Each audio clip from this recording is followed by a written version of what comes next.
a œuvré pour le bonheur de tous les Camerounais sans distinction. En tout cas, telle est une ambition forte du chef de l'État, Son Excellence Paul Biya, le candidat de la région de l'extrême nord à la prochaine élection présidentielle. Vive Paul Biya! Oh yeah! Vive Paul Biya! Oh yeah! Vive Paul Biya! Oh yeah! Je vous remercie. L'annonce récente du président de l'Assemblée nationale du Cameroun, Kaveye Yeguie Djibril, concernant la candidature de Paul Biya à l'élection présidentielle de 2025 soulève de nombreuses interrogations.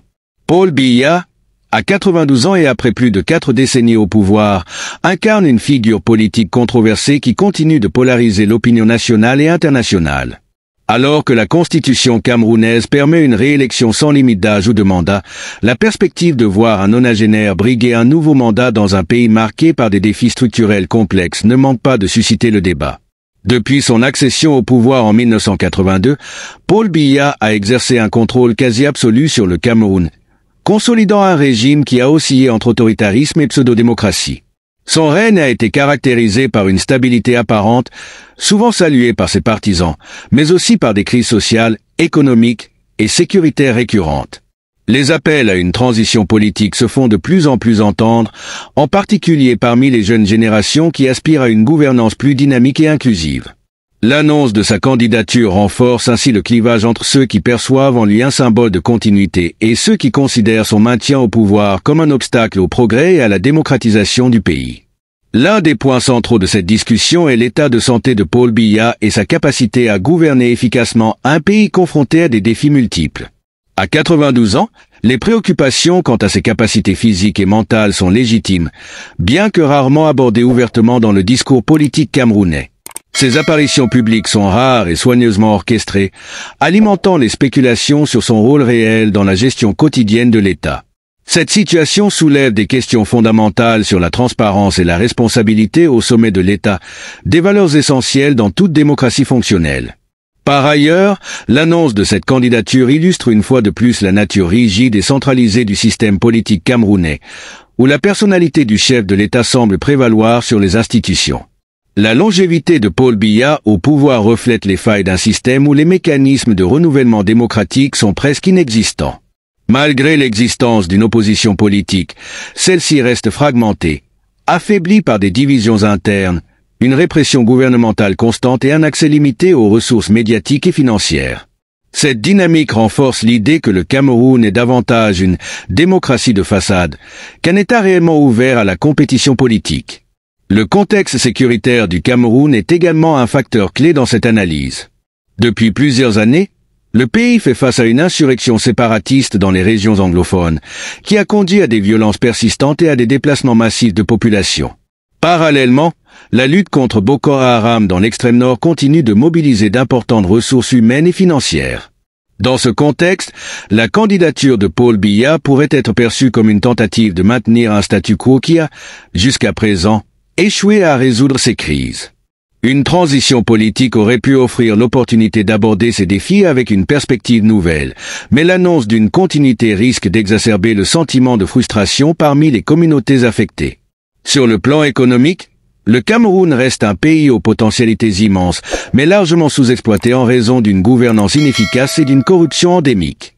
L'économie camerounaise repose en grande partie sur l'exploitation des ressources naturelles, telles que le pétrole, le bois et les produits agricoles, mais les retombées de ces activités bénéficient rarement à la population.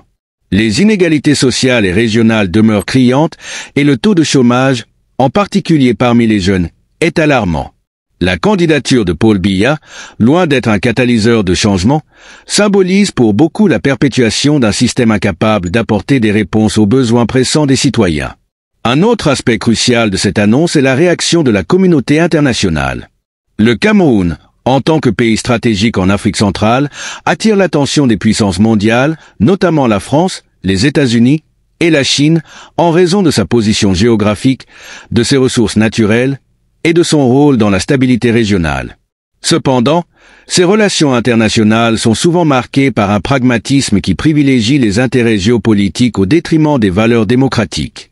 La communauté internationale, bien qu'ayant exprimé à plusieurs reprises son souhait de voir une gouvernance plus transparente et inclusive, a rarement pris des mesures concrètes pour encourager une transition politique au Cameroun.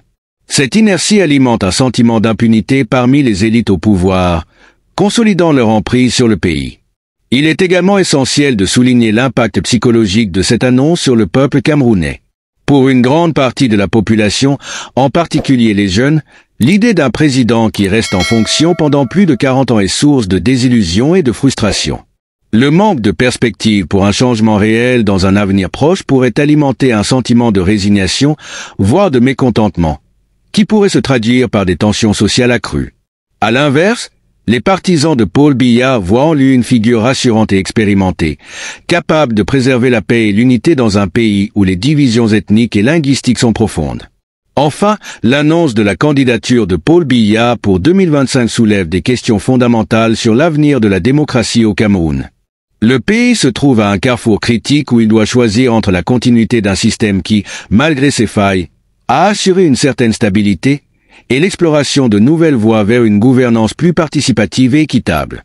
Ce choix ne concerne pas uniquement les Camerounais, mais aussi l'Afrique dans son ensemble, car il reflète les défis plus larges auxquels le continent est confronté en matière de démocratie, de gouvernance et de développement durable. En conclusion, la décision de Paul Biya de briguer un nouveau mandat à l'élection présidentielle de 2025 est une question complexe qui mérite une analyse approfondie et nuancée. Elle met en lumière les tensions entre tradition et modernité, stabilité et changement, ainsi que les dynamiques de pouvoir qui façonnent le Cameroun contemporain. À un moment où le monde observe de près l'évolution des systèmes politiques en Afrique, le Cameroun offre une illustration frappante des défis et des opportunités qui accompagnent la quête d'un avenir meilleur pour le continent.